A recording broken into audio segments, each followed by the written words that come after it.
கர்த்தருடைய பரிசுத்த நாமம் மகிமைப்படுவதாக. Today's promise verse is taken from 2 Chronicles chapter 20 verse 17. You will not have to fight this battle. Take up your position, stand firm and see the deliverance the Lord will give you. 2 நாளாகமம் 20 அதிகாரம் 17 வசனம். இந்த யுத்தத்தை பண்ணுகிறவர்கள் நீங்கள் அல்ல, நீங்கள் தரித்து நின்று கர்த்தர் உங்களுக்கு செய்யும் இரட்சிப்பை பாருங்கள். Have you been fighting your battles and still feel exhausted and defeated? ஒருவேளை எவ்வளவு போராடினாலும் சோர்வுடனும் தோல்வி அடைந்தவர்களாக உணர்கிறீர்களா? இந்த நாளிலே தேவன் நமக்கு கொடுக்கின்ற நம்பிக்கையின் வாக்குத்தத்தத்தின் மூலமாக அவர் சொல்லுகிறார், நான் உங்களுக்காக யுத்தம் பண்ணுகிற தேவன் என்று. ஆம் பிரியமானவர்களே, இந்த உலகத்துல எங்க பார்த்தாலும் யுத்தங்களின் செய்திகளும் பல விதமான போராட்டங்களும் போராடுகிற சூழ்நிலையாக காணப்படுகிறது அல்லவா?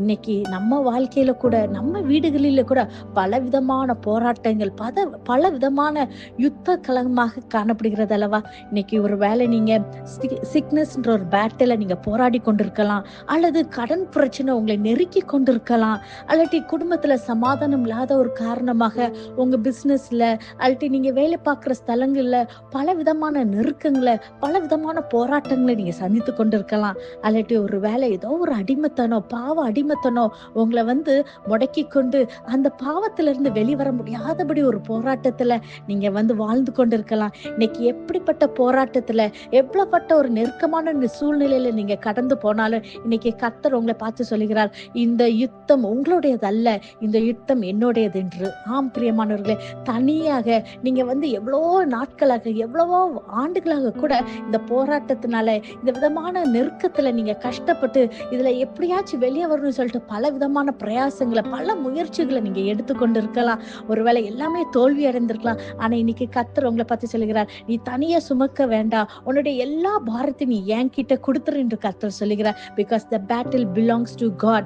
இந்த பேட்டில் நீங்க போராடி கொண்டு நீங்க கஷ்டப்பட்டு இருக்கிற காரியத்துல நீங்க கர்த்தரை விசுவாசித்து அவர் எனக்கு இதுல இருந்து விடுதலை தருவார் என்று சொல்லி நீங்க முழு நம்பிக்கையாக உங்க இருதயத்துல நீங்க கர்த்தரை ஏற்றுக்கொண்டு அவருடைய வார்த்தைக்கு நீங்க செவி சாய்த்தீங்கன்னா இன்னைக்கு நிச்சயமாகவே கர்த்தர் உங்களுடைய யுத்தங்கள் எல்லாவற்றையும் அவர் ஜெயித்து தந்து உங்களுக்கு விடுதலை தருகிற தேவனாக இருக்கிறார். அவர் உங்களை சொல்லுகிறார், நீங்க சும்மா இருப்பீர்கள், நீங்க just wait and see, watch பண்ணா போதும், நான் உங்களுக்கு கொடுக்கிற விடுதலை நீங்க பாப்பீங்கன்னு சொல்லி கர்த்தர் சொல்கிறாரு.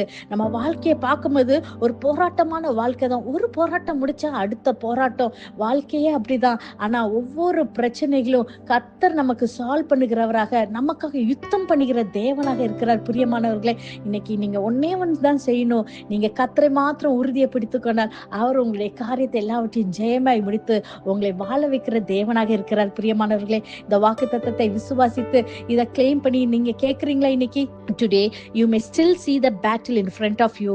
The situation may not have changed yet, but remember his promised word. Do not be afraid, do not be discouraged. The battle is not yours, it is mine. So stop carrying what God never asked you to carry. Stop fighting in your own strength. Stand firm, trust him, because when God step in, what looks impossible begins to turn around. நேசிக்கிற நல்ல தகப்பனே, அப்பா இந்த காலை வேலைக்காக உமக்கு நன்றி செலுத்துகிறோம் கர்த்தாவே. அப்பா நீர் கொடுத்த அந்த வாக்குத்தத்த வசனத்துக்காக உமக்கு நன்றி செலுத்துகிறோம் கர்த்தாவே.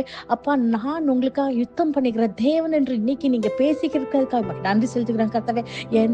யாரெல்லாம் கர்த்தாவே அப்பா எந்தெந்த கஷ்டத்துல, நெருக்கத்துல அப்பா போராடி கொண்டு இருக்கிறாங்களோ கர்த்தாவே, இன்னைக்கு அவங்க வாழ்க்கையில இருக்க எல்லா போராட்டத்துக்கு ஒரு முடிவை கொண்டு அப்பா நீர் விடுவிக்கிறவராய், அப்பா அவங்க தலையை உயர்த்துகிறவராய் கர்த்தாவே, இந்த நாளிலே ஒரு அற்புதத்தை செய்யுங்க, விடுதலை தாங்க, பலப்படுத்துங்க. இயேசுவின் மூலம் ஜெபிக்கிறேன், ஜெபம் கேட்டபடியால் ஆமென். God bless you.